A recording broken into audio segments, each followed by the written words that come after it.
नमस्कार प्यारे विद्यार्थियों, स्वागत है आपका अपने प्यारे YouTube चैनल बाल विकास अनूपगढ़ पर।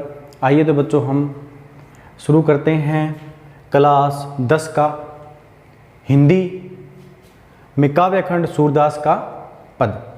बच्चों इससे पहले यदि आपने सूरदास के पदों को नहीं पढ़ा है तो आप हमारे चैनल पे जाइए और वहाँ पर से ये हमारे बाकी के जो पद हैं देख सकते हैं। आइए तो बच्चों आज हम पढ़ते हैं सूरदास जी का चौथा पद, ऊधो मन माने की बात। तो थोड़ा थोड़ा साथ में आप समझते भी चलिए कि ऊधो यानी कि श्री कृष्ण जी ने अपना एक संदेशवाहक गोपियों के पास भेजा था, गोपियों को योग साधना का संदेश देने के लिए। तो उद्धव ने गोपियों को योग का, ज्ञान का, निर्गुण का संदेश दिया। अब सबसे बड़ी बात तो निर्गुण और सगुण। तो निर्गुण होता है जिसका कोई रंग रूप आकार ना हो। सगुण वो होता है जो हमारे सामने हो, साक्षात हो। जैसे हम बच्चों मूर्ति पूजा करते हैं तो मूर्ति हमारे सामने साक्षात है, हमारे सामने है, यानी कि सगुण है। निर्गुण में कोई रूप रंग आकार नहीं होता, वह कण कण में व्याप्त होती है। कबीरदास जी जो भक्ति करते हैं वो निर्गुण है, वो कण कण में भगवान मानते हैं। तो उद्धव भी यही संदेश लेके गोपियों के पास आए हैं और गोपियों से कहते हैं कि आप निर्गुण की साधना कीजिए, योग साधना कीजिए, ज्ञान की भक्ति कीजिए और आप कृष्ण जो प्रेम में पड़े हुए हो, सगुण भक्ति में जो पड़े हुए हो, इसको छोड़ दीजिए। ये संदेश लेकर क्या होते हैं, श्री कृष्ण जी उद्धव को गोपियों के पास भेजते हैं और उद्धव जी गोपियों के पास में आ जाते हैं। आने के बाद में यह जो पद है यह एक गोपियों के विरह का वर्णन किया हुआ है। इसमें उस विरह के वर्णन में गोपियां तो अपना एक प्रत्युत्तर देती हैं और सामने से निरुत्तर होकर उद्धव जी लौट भी जाते हैं। बड़ा ही प्यारा प्रसंग है। तो आइए बच्चों हम इसे पढ़ते हैं।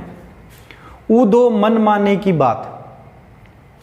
उद्धव मन यानी कि मेरे मन को समझाने की बात है, माने यानी कि समझाने की बात है।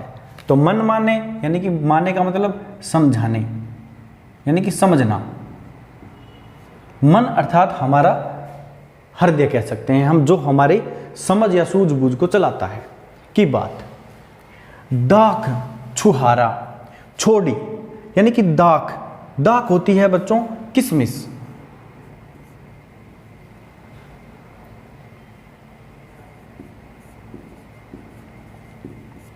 और बच्चों छुहारा होता है, आप समझ चुके होंगे छुहारे को, जिसे हम घर में लेके आते हैं खजूर, उसको छुहारा कहा जाता है। तो यहां बच्चों हम उसको मैं खजूर लिख दूंगा। अब समझ चुके होंगे बच्चों कि छुहारे का अर्थ होता है खजूर। छोड़ी यानी कि त्यागना, छोड़ देते हैं, तो छोड़ी का अर्थ त्याग देते हैं।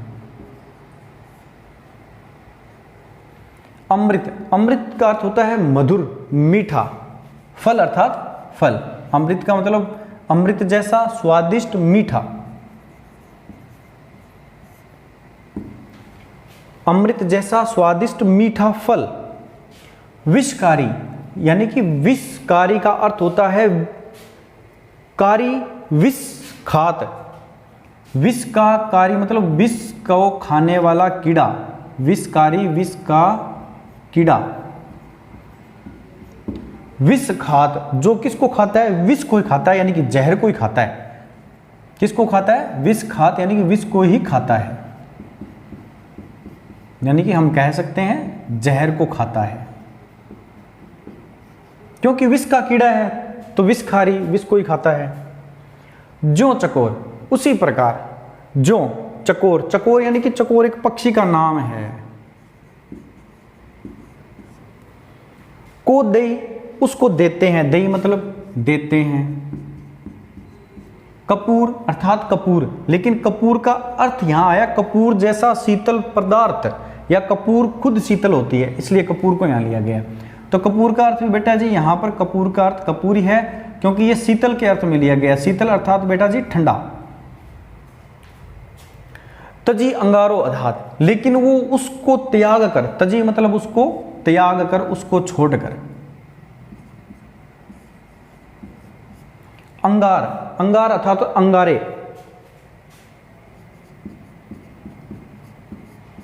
आघात, आघात का अर्थ होता है उससे वो तृप्त होता है, उससे वो अच्छा लगता है।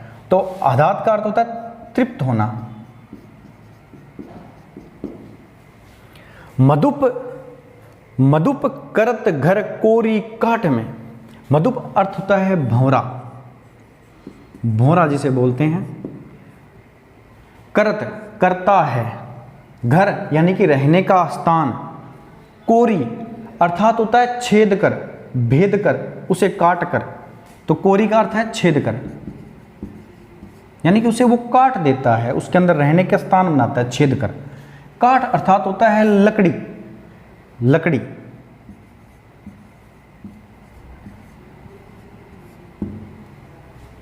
लकड़ी में, तो लकड़ी में घर कौन कर देता है? काट कर, छेद कर।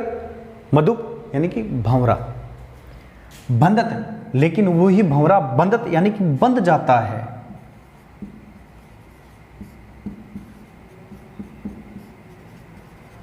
अब बंधत का अर्थ यहां पर बच्चों इस प्रकार बंधने से है।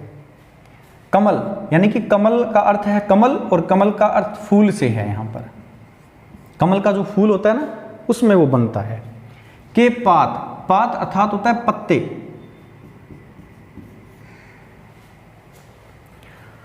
ज्यों, उसी प्रकार। अब यहां पर ज्यों ज्यों बार बार है तो इसका मतलब उसी प्रकार। पतंग, पतंग का अर्थ है पतंगा,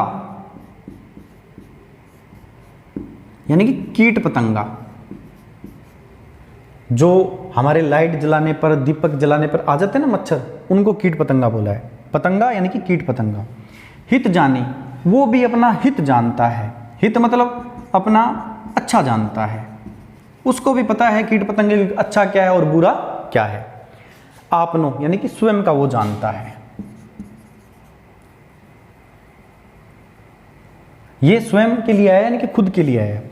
दीपक सो, उस वो दीपक पे, सो मतलब लपटात यानी कि दीपक पे लपटता है, दीपक के चारों तरफ ही वो घूमता रहता है। दीपक का अर्थ यहाँ पे दीपक से ही है, यानी कि दिया जो होता है उससे लिया गया है। लपटात यानी कि उससे वो लिपट जाता है, उस पे वो लिपटा रहता है, या उसके चारों तरफ वो चक्कर निकालता रहता है, आप ये कह सकते हैं। यानी कि उसी में वो चक्कर में लपटा रहता है। सूरदास, जाको मन। सूरदास जी कहते हैं जाको मन, यानी कि जिसका मन, जिस चीज में, जिसका मन जिस चीज में, यानी कि किसी भी वस्तु में रमता है, किसी को कोई चीज अच्छी लगती है, सोई ताहि सुहाद, उसे वो ही वस्तु, वही व्यक्ति, वही चीज उसे वो सुहाती है, उसे वो अच्छी लगती है। तो सुहाद का अच्छा हुआ बच्चों, अच्छा लगना। तो आइए बच्चों एक बार हम दोबारा पढ़ते हैं और इसको बहुत अच्छी तरह से समझने की कोशिश करते हैं। तो सबसे पहले तो ये सूरदास जी का पद है, और ये किस विषय पर आधारित है? यह गोपियों की मनोदशा पर आधारित है, और गोपियों के मन की व्यवस्था को इसमें व्यक्त किया गया है। यानी कि उनका मन किस प्रकार की चीजों में लगता है, उन्हें कौन सी चीज अच्छी लगती है, उसमें इस चीज को बताया गया है। और ये बड़ा ही मनोरम और बहुत ही अच्छा पद है, क्योंकि उदो एक संदेश लेके आया है। तो उदो किस किस चीज का संदेश लेके आया है? उदो ज्ञान का, योग का, और ऊपर से वो निर्गुण उपदेश दे रहा है। ज्ञान का, योग का, निर्गुण का उपदेश लेकर, कृष्ण के सखा है ये, उपदेश लेकर उद्धव क्या है, गोपियों के पास में आते हैं और उन्हें ये समझाने का प्रयत्न करते हैं कि आप कृष्ण के प्रेम को छोड़ो, प्रेमा भक्ति छोड़ो और निर्गुण उपासना में लग जाओ, ज्ञान को पाओ, योग करो। ये उन्हें समझाने आते हैं। लेकिन होता क्या है, ऊपर से गोपियां कहती है जो हमें अच्छा लगता है हम तो वही करेंगे ना। इसके लिए वो क्या करती हैं गोपियां, सबसे अच्छा काम करती है गोपियां। और वो बच्चों ये है कि गोपियां तरह तरह के उन्हें वो उदाहरण देती है। अब बड़े अच्छे अच्छे उदाहरण है, देखो कौन कौन से, दाख खा, छुहारे खा, और ऊपर उसके बाद में विष के कीड़े का, और उसके बाद में चकोर पक्षी का, कपूर का, और भंवरे का, कमल के फूल का, पतंगे का, ये अच्छे अच्छे उदाहरण उसको देकर वो चुप करवा देती है। किन्हें? जो योग साधना का संदेश देना है उद्धव, उनको वो चुप करवा देती है और निरुत्तर होकर आखिर में हार मानकर उद्धव को गोपियों के पास से जाना पड़ता है। उसका बड़ा ही सुंदर वर्णन हम इसमें एक बार समझने का प्रयास करते हैं।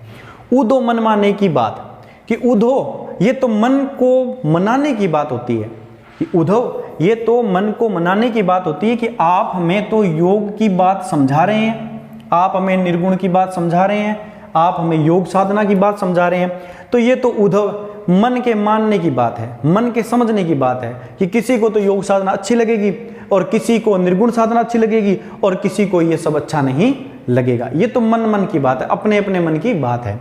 लेकिन हम ठहरी गोपियां, तो हमें तो ये अच्छा लग नहीं सकता। तो अब उसका उदाहरण देखो किस प्रकार दिया, क्या क्या चीज इन्होंने प्रत्युत्तर में दी है। दाख छुहारा छोड़ी अमृत फल, दाख छुहारा छोड़ी अमृत फल, विषकारी विष खात, कि जिस प्रकार दाख यानी कि किशमिश को, छुहारा अर्थात खजूर, छोड़ी के उसको त्याग कर, ये बड़े ही मधुर मीठे फल हैं, इनको छोड़कर विष का कीड़ा, विषकारी यानी कि विष का कीड़ा विष को ही खाता है, उसके विष के कीड़े के सामने आप यदि किशमिश रख दोगे, खजूर रख दोगे, क्योंकि ये मीठे और मधुर फल हैं, इनको रख दोगे लेकिन वो इन्हें नहीं खाएगा। वो किसको खाएगा? क्योंकि उसको वो प्रिय लगता है, उसे वो अच्छा लगता है, वो है विष। तो वो विषकारी कीड़ा है, उसको विष ही अच्छा लगता है और वो उसी को खाएगा, उसको दूसरी चीज अच्छी नहीं लगती। फिर देखिए इन्होंने दूसरा उदाहरण बड़ा अच्छा दिया। उसी प्रकार जो चकोर पक्षी को दे कपूर कोई, तजी अंगारो अघात, उसी प्रकार यदि कोई चकोर पक्षी को, ये पक्षी की प्रजाति है, उसको यदि कोई कपूर जैसा शीतल पदार्थ खाने को देगा, लेकिन वो चकोर पक्षी उस शीतल पदार्थ को नहीं खाएगा, उसको वो त्यागेगा, क्योंकि उसका जो मन है वो अंगार अधात, वो केवल अंगारे खाने में ही उसको अच्छा लगता है, वो अंगारे खाकर ही तृप्त होता है। तो शीतल लगने वाला कपूर यदि चकोर को दिया जाए तो वो भी उसे नहीं खाएगा, उसे छोड़कर वो क्या खाएगा? अंगारे खाएगा, क्योंकि उसका मन उसमें अच्छा लगता है, उससे वो तृप्त होता है। मधुप करत घर कोरी काट में, उसी प्रकार मधुप यानी कि भंवरा जो फूलों के चारों तरफ मंडराता रहता है, और आपने अक्सर देखा होगा लकड़ी में आकर वो बैठ जाता है और धीरे धीरे धीरे धीरे उस लकड़ी को काटता है और उसके अंदर वो घर बना लेता है। ये अक्सर हमने घरों में देखा है। तो वो भंवरा बागों में भी खूब होता है, फूलों के चारों तरफ होता है। अब उसका उदाहरण दिया जा रहा है गोपियों के द्वारा उद्धव को, कि मधुप करत घर कोरी काठ में, जिस प्रकार भंवरा करता है घर काठ में, यानी कि लकड़ी को छेद कर उसमें घर कर लेता है और उसमें वो रहता है। अच्छी विशेषता है, उसको काट कर वो उसमें घर करता है और उसमें वो रहता है। लेकिन बंदत कमल के पात, लेकिन वो ही कठोर लकड़ी को काटने वाला भंवरा कमल के पत्तों में बंद कर अपनी जीवन लीला समाप्त कर देता है। देखिए बच्चों, बंदत कमल के पात, पात मतलब पत्ते, कमल का माने कि पुष्प। अब बच्चों क्या होता है कि जो भंवरा है ये लकड़ी को काट कर उसमें अपना निवास करता है, लेकिन वो ही भंवरे की विशेषता देखो, लकड़ी को तो काटता है लेकिन वो कमल के फूल जब सुबह के समय खिल जाते हैं तो वो जैसे इस प्रकार कमल का फूल खिला है, वो उसमें जाके बैठ जाएगा। बैठने के बाद जब सायं होगी, शाम होगी, वो धीरे धीरे पत्ते क्या वापस बंद हो जाएंगे। लेकिन भंवरा देखो प्रेम बंधन में बंधा हुआ है, वो जो काट को, लकड़ी को काट सकता है, लेकिन वो कमल के पत्तों को नहीं काटता और अपनी जान को उसी कमल के पुष्प पर न्यौछावर कर देता है और उसी में मर जाता है। नहीं काटने को तो वो लकड़ी को काट सकता है, कमल के फूल के पत्ते को भी काट सकता है, लेकिन वो प्रेम भक्ति के कारण उसको नहीं काटता और अपनी जीवन लीला कमल के फूल में ही समाप्त कर लेता है। उसी प्रकार इन्होंने एक और उदाहरण दिया, उसी प्रकार जो पतंगा हित जाने अपनो, उसी प्रकार जो कीट पतंगे होते हैं जो दीपक के चारों तरफ घुमा करते हैं, उनकी बात बताई जा रही है कि पतंगे, कीट पतंगे को भी अपना हित पता है, उसको भी अपना हित और अहित पता होता है। तो पतंगा हित जाने अपनो, अपना हित जानकर पतंगा भी, कीट पतंगा भी दीपक सो लपटा, तो वो भी उस दीपक के चारों तरफ चक्कर काटता है और दीपक पर लिपट कर ही, उसकी लो पर लिपट कर ही अपनी जान गंवा देता है। क्यों? क्योंकि उसको दीपक की लो अच्छी लगती है और उसके चारों तरफ चक्कर काटता काटता काटता अपने प्राणों को आहुत कर देता है। सूरदास जी कहते हैं गोपियों के माध्यम से, सूरदास जी कहते हैं गोपियों के माध्यम से कि जाको मन जासो, यानी कि जिसके मन को जो अच्छा लगता है, जिसके मन को जो भाता है, सोई ताई सुहाग, उसे वही चीज अच्छा लगती है, उसे वही चीज अच्छी लगती है।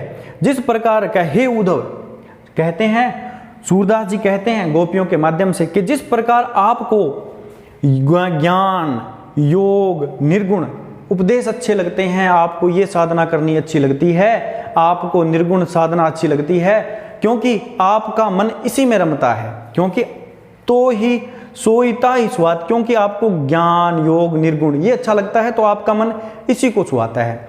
उसी प्रकार हमको हमारी प्रेमा भक्ति, हमको हमारी कृष्ण के प्रति प्रेमा भक्ति, क्योंकि हम कृष्ण से प्रेम करते हैं और कृष्ण से हम सगुण भक्ति करते हैं, तो हमें जो अच्छा लगेगा, तो हमें क्या अच्छा लगेगा, हमें उसकी प्रेमा भक्ति और हमें सगुण संदेश ही अच्छा लगेंगे, क्योंकि यह हमको अच्छा लगता है, हमें ये भाता है।